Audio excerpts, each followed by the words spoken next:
This is Pet Life Radio. Let's talk pets.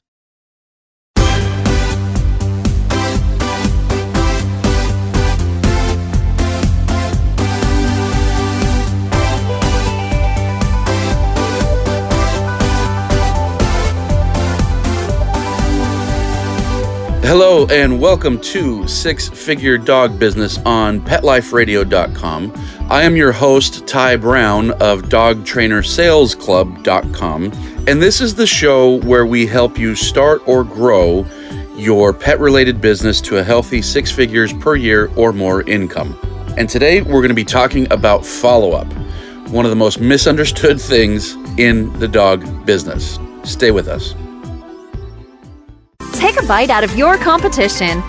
Advertise your business with an ad in Pet Life Radio podcasts and radio shows. There is no other pet-related media that is as large and reaches more pet parents and pet lovers than Pet Life Radio.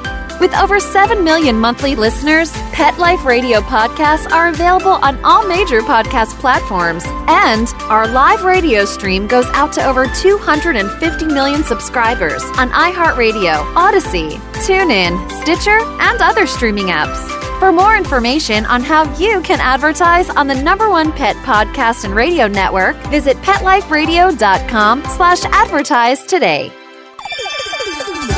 Let's Talk Pets on PetLifeRadio.com.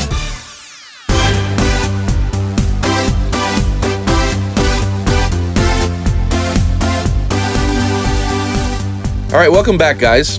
I'm happy to have you on today because I'm going to share one of the things that has helped us get to a multi-million-dollar dog training business, multi-million-dollar per year dog training business. And if you were to ask me of all the things that we've done in order to get to those annual numbers and said, which is the most important, I would be hard-pressed to not say this one thing. You know, it's like saying, which is your favorite kid, or what's your favorite movie? You know, it's hard to pick just that one. And so, I don't know, maybe you catch me on a different day and I'm going to give you a different answer. But as I was creating notes for this particular podcast, I was thinking just how critical this is and realizing, man, this might be the one thing that separates us from other businesses, the one thing that we do way better that separates us from other businesses that has allowed us to get to multi-7-figure business. I say that because as a dog training company, there's a lot of dog trainers out there who I think are really good, who are making $50,000, $100,000, $150,000, $200,000. And so quality of training may or may not be better, and yet we're still doing far higher revenue. Or I think about, personality, or I think about branding, or I think about website design, or I think about all these things that go into, our sales and the sales of other dog trainers, for example, and we aren't markedly better. Now, I do think that we are better training for our particular client that we like to go after. I do think we have a good website. I do think we have good salespeople. I do think we have a lot of really good stuff, but not on such a level that it's way better that now we're able to earn so much more. I think the reason we're able to earn so much more is because of this concept we're going to talk about today, which is follow-up. All right. Now, let me talk about follow-up, and I want to, burst a bubble, break a myth, but when I'm talking about follow-up, this gets brought up a lot on different Facebook groups I see this for dog trainers and pet groomers and dog walkers and things like that. So this gets brought up a lot, but the idea of follow-up, I'm talking about, I'll give you an example. I saw somebody on a Facebook group for dog trainers recently say, hey, how often do you follow up with a lead? So somebody messages your website or whatever. How much follow-up do you do? How often do you do? And overwhelmingly, and this isn't the first time I've seen this topic, but overwhelmingly the response was, I follow up one time because if they're interested, they'll get back to me. And this is the biggest garbage about marketing, about sales that you can find. Because, it does happen, right? Somebody reaches out to you, you reach out to them, they don't pick up the phone or whatever, but then they reach back out to you. Of course that happens. That's, business happens like that every day. But people have way more on their plates than their dog. And so I say that because oftentimes people conflate their lack of following up with you as them not being committed to their dog, as them not being committed to whatever it is that you're selling, whether you're a dog trainer, pet sitter, dog walker, dog groomer, veterinarian, whatever. They say, well, if they're not following up with me, they must not be that interested. And it's almost like I say, it's almost as if people forget how busy everybody's life is. And that, yes, the dog is super important. And you, working in the dog industry, all you think about all day, every day is dogs. And so here you're thinking like, well, they must not be that interested if they didn't reach back out. And here they are thinking, I need training for this dog. This dog's chewing up all my stuff. Oh, man, my kid's science project is due on Friday. Oh, I've got this big work report coming up next week. I've got date night with the wife this weekend. I've got, we've got that vacation coming up in June that we got to plan for. I've got this church commitment, whatever, right? They've got a million things on their plate, and their dog is very important. One of the most important things. But that doesn't mean that the dog necessarily then takes, absolute priority over everything else. And it doesn't mean that if their dog doesn't take absolute priority over everything else, that they're not going to be a good client for you, or they're not going to be somebody that's serious or committed to the process. It's completely false. I've been doing this for years and years, and I have never found any correlation between people I have to follow up with and them not being good clients. I have had some of those people not be good clients, and then I have had some people who are great at follow-up who are bad clients. And so there is no correlation. It's simply a made-up narrative inside the mind of dog trainers and pet sitters and dog walkers and dog groomers to justify our own laziness, which is, to me, this is the ironic part. Because people will say, hey, if they're not following up with me, they're not serious, maybe they're lazy about their dog. When in reality, us not following up, us the business owners, the businesses that are serving these clients, not following up, we're being lazy. Because we're saying you'd better prioritize everything else. If not, it's not worth it to me. I'm not going to spend the time following up with somebody who's not prioritizing their dog above everything else. And so, like I say, it's laziness on our part, the dog business owner's part, if we're not doing follow-up. So like I say, very important to remember that people have so much on their plate that expecting them to be stellar at getting back to you and you not doing any follow-up is just a pipe dream. All right. Like I say, especially in the dog training industry. Now, I think this will pass over to other industries as well, the pet sitting, the dog walking, the dog grooming. But oftentimes you'll hear dog trainers say, oh, I won't follow up because if I'm the one that's following up, it shows that I'm more committed to their dog than they are. And those are the people who are not going to put in the work. So if they do end up becoming a client, they won't put in the work. And I just wanted to kind of go off on a little bit of a side note here because I have a theory on why people don't put in the work. And this is people who don't put in the work on their dog's coat for dog groomers. This is people who don't put in the work on getting their dog exercised for dog walkers. This is people who won't put in the work on preventative care for their dog for the veterinarians.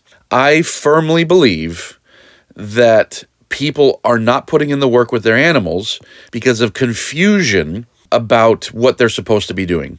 So, for example, within our industry of dog training, one thing we hear a lot is like, oh, I can't get my clients to do the work. They're lazy. They're this, that, or the other, right? And so I heard this for years, and it bothered me. And one of the ways I've been able to run my business is by finding things that bother me and asking questions around them. And asking questions around them to myself, just kind of internally, for weeks, months, or even years. And one of the biggest questions I've been asking myself for years is why? Why would somebody give me, let's say, $2,000 to train their dog, understanding that there's work involved, and then not put in the work? I mean, that makes no sense. And some people might say, oh, just people are lazy. But are they? People get up every day and go to work. People maintain households. People go to college. People start businesses. People work in their yards. Are people lazy? I mean, I guess to a degree, I would say that most people are lazy with something. I'm lazy with yard work. I won't do it. Therefore, we hire somebody to do it. But anyways, most people are not lazy by nature. And so the question remains. And like I say, this is a question that I've been with for years. Like, why would somebody do this? And so I go to the narrative. Well, they're lazy. I don't believe that they are. Well, they don't want to do the work. I don't believe that either. I don't believe, and I'm talking in generalities here. There's always going to be somebody that hires you and they're lazy and whatever. But I'm speaking in generalities here that most people are not lazy. Most people are willing to do the work. So why? Why would they not do the work? And so as I've sat with that question for years and years and years, I've come to the belief, and I believe that my belief is somewhat true because I believe that I have data that proves it out. Not data in spreadsheets, but I'll tell you what I mean. I believe I have data that bears it out because years ago, I decided to take the responsibility onto myself. Not 100%, but I decided, hey, let's take the responsibility onto ourselves and say, maybe there's something we can do better such that our clients put in more work. What can we do? And as I started going through and as we started making changes, the biggest changes I made were all about making this more clear and removing obstacles for our clients. Making it more clear with, let me give you ideas here. So making it more clear might be scripting, right? So an average dog trainer might say, okay, I need you to do, you might do a training session, and I need you to do this, this, and this. Okay, see you in a couple weeks. Well, can we make that scripting more clear? Can we do notes for them? Can we have resources, online resources for them that make it clear what they're supposed to be doing? What can we do to make that more clear? Because one thing I've found, especially in the sales process, and frankly, getting clients to do the work with their dogs is a sales process. But there's a truth, a truism within sales that a confused mind does not act. A confused mind does not move forward. And so if we accept that as true, and I do, if we accept that as true, then removing confusion will help the mind move forward. And so that's where, like I say, we took it upon ourselves to look at any point within the process and say, where is confusion potentially happening? And taking ego out of it. And this was important because oftentimes, it's easy for a business owner or somebody within an industry to say, no, I explained it well enough, or I did this well enough, or we gave them enough resources, and to get that ego involved. Whereas taking the ego out and saying, maybe there's something I can do better, is a huge, huge way to start moving forward. So as we did this, we found scripting, we found software tools, we created online resources, and we started creating so much stuff so that it was so much easier for our clients to get through the process. And I don't think we'll ever be done. This is something we're still in the process of. But so much stuff to make it so much easier for our clients to get through the process that more and more we have less and less problems. And that's my data, right? And so I can't put it on a spreadsheet, but we used to have a lot more clients, and we still have client problems. Of course, we still have clients that are not happy with something that, with the results that they get with their dog, or with the messaging that we've given them, or the clarity that we've done. We still have that. That's us continually trying to train our people and whatnot. So that's going to exist. That does exist. That I believe that'll always exist. But as we have as we strive, what's the right derivation of that word? As we strive to remove all of that, we have found that there are less and less problems in the training. And so I would suggest that you perhaps do that exercise and you start asking yourself, why? Why would somebody pay me and then not follow through when they knew that they were going to have to follow through? Maybe they didn't know what they were going to have to follow through with. Can you make that more clear? Or maybe once they're in the process, they're not quite clear on what they should be doing. So anyways, that's my theory. And like I say, I believe it's borne out by data because we continue growing, and as we grow, I have less and less problems to deal with. And so that data tells me that we are doing better and better and better with our messaging and clarifying things for people. And that will never be perfect, but we're getting better and better and better. But like I say, I use this as a counterpoint against people who say, I will not follow up with dog owners, because if I do, that means that they are going to be lazy, that they are the lazy type who are not going to put in the work. And I would counter that and say, we do an enormous amount of follow-up. And I'm here in a second, we're going to take a break, and then I'm going to give you some data on what happens with our follow-up. We do an enormous amount of follow-up, probably more than any dog training company in the world. Maybe not, but close, if not in the world. We do an enormous amount of follow-up, and we have very few clients these days who don't put in the work. So I believe the data tells me that there's something else afoot about clients who won't put in the work, and I believe that we can look inward as an industry to figure out the answers to that question. All right, so we're going to take a break, and I'm going to come back with some data.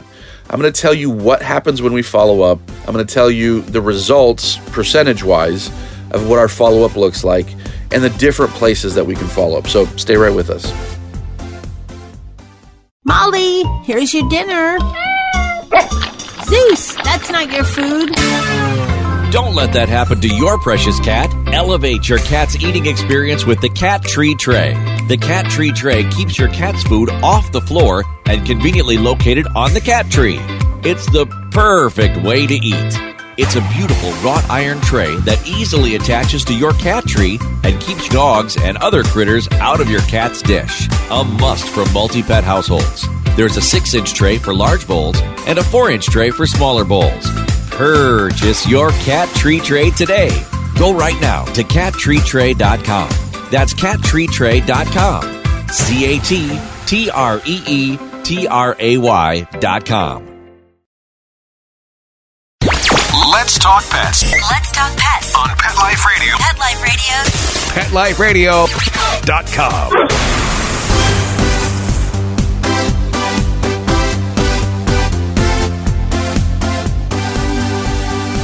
All right, we're back. And so we're talking about follow-up. The whole first half of this show, I'm talking about the whole mindset behind follow-up, about how there is a broken mindset in our industry that if you follow up, they're going to be bad clients, or they should be the ones following up with me if they're going to be serious. And like I say, I believe that's completely bunk and garbage. Frankly, garbage. Don't think that way. So let me talk numbers.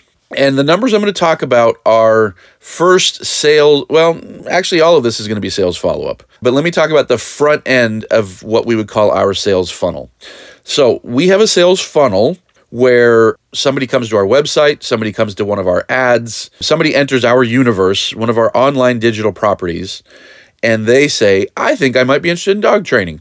And so they enter their information, they enter their name, their phone number, and their email. And once they do, we start following up. Now, we have done various types of follow-up over the years, and so what I want to do is share with you what the data tells us about the efficacy of follow-up. Because what we follow up with, the end goal is that somebody books a phone call. We want them to book a phone call so that we can talk to them about their dog. And at times on that phone call, we try to sell them. And at other times, we try to get them into an evaluation where we can sell them. So, but everything is geared towards getting them on a phone call, right? Because that's where the sales process starts. Well, I shouldn't say it starts, but that's the manual portion of, well, that's not even true either.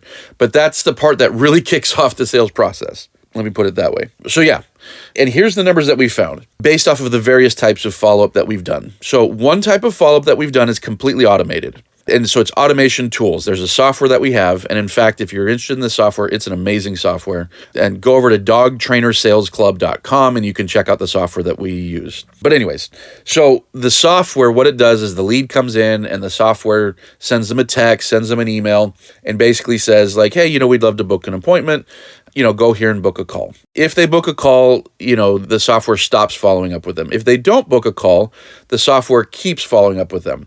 And it follows up trying to get them to book a call or trying to get them to start a conversation by just texting back or emailing back. And if they take one of those actions, they text back, then the software stops trying to follow up with them. But anyways, it's a really great software.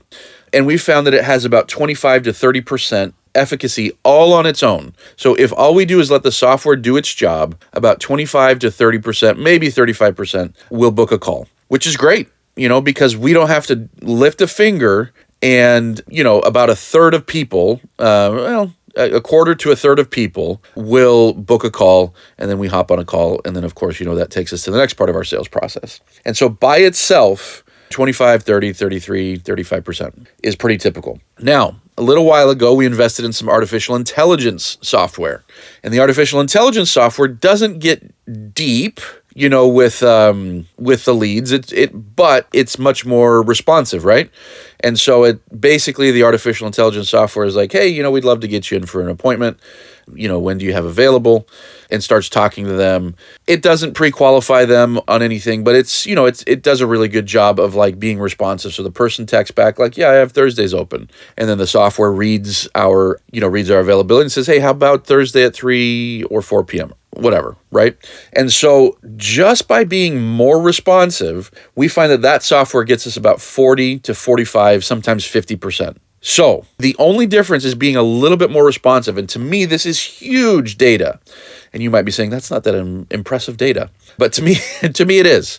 Because let's say we're at 25, 30%, and now we go to 40 to 45% or 50%. That is almost, so 25 to 50% is double. But, 30 to 45%, that is a huge, huge increase in response. What that means is, let's say out of 100 leads, we would have had 30% getting on the phone. Now we have, 30 people. Now we have 45 people getting on the phone. So out of the same amount of leads, we're getting 15 more people on the phone. And we, in our business, we do a lot of lead generation. And so 15 extra people to talk to per 100 is huge. Because, that's going to be, potentially, when you work it down, 5-6 sales is what that's going to work out to, because some people aren't going to answer the phone. Some people aren't. Anyway, so 5 or 6 sales and an average ticket being around $2,000 plus. So that's an extra $10,000, $12,000 out of those 100 leads.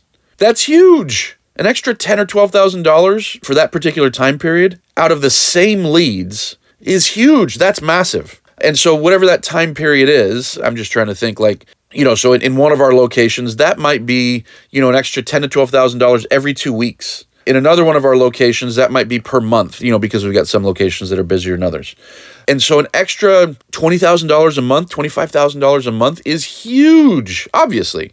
An extra $10,000 a month is huge. And so that's where I say, just being a little bit more responsive. Now, not everyone is going to be able to afford AI or whatever, but everyone can be more responsive, because like I say, if it's just automated, we're getting a certain number. And by just being a little bit more responsive, not even being skilled, not even having sales technique, none of that, just being more responsive ends up with a huge increase in conversions. So I say that because you can apply that in your business. You can be the one, because maybe you just got a small dog training business or dog walking business. As leads come in, you could act the part of AI and just be really good at following up with people. Because what we found, so this is a third amount, the combo of automation and manual gets about 60 to 70%. And so if you've got a little bit of automation and you combine that with outreach, like making phone calls and stuff like that, you can generally expect to get about 60 to 70% of people to get into a sales conversation. And so all along the way, there's tools, there's automation, there's artificial intelligence, there's manual stuff, but the same leads. And mind you, some people might say, well, yeah, you're getting more people to respond, but they weren't that interested because they weren't the ones that were Nope, we've already handled that. We don't get worse clients because we reach out a lot, but we get more clients because we reach out a lot. There's any of you have kids? How do your kids get what they want? Because they ask a lot. How do the kids get that candy? How do they get that video game? Because they ask a lot. And I don't want to reduce what we do to being a pest, because we want to be a welcome guest, not an uninvited pest. But asking more gets us more ability to sell. Just bottom line, just numbers.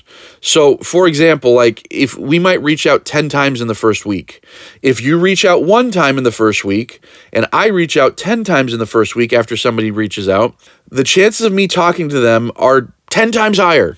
I mean, there's probably some other statistics to take into account, but my ability to talk to them goes up exponentially because I'm willing to put into place automation systems, artificial intelligence, phone calls.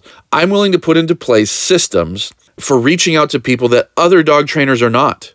And therefore, with the same amount of leads, I will always make more money than somebody who's not willing to reach out. And so somebody who's got those 100 leads, and I'm maybe getting 60 sales appointments out of those 100 leads, and someone who's doing no follow-up will probably get 10 sales appointments or 5, because we haven't even talked about that. People who do no follow-up, all they do is, follow up that one time. They're probably getting 5 to 10 out of 100.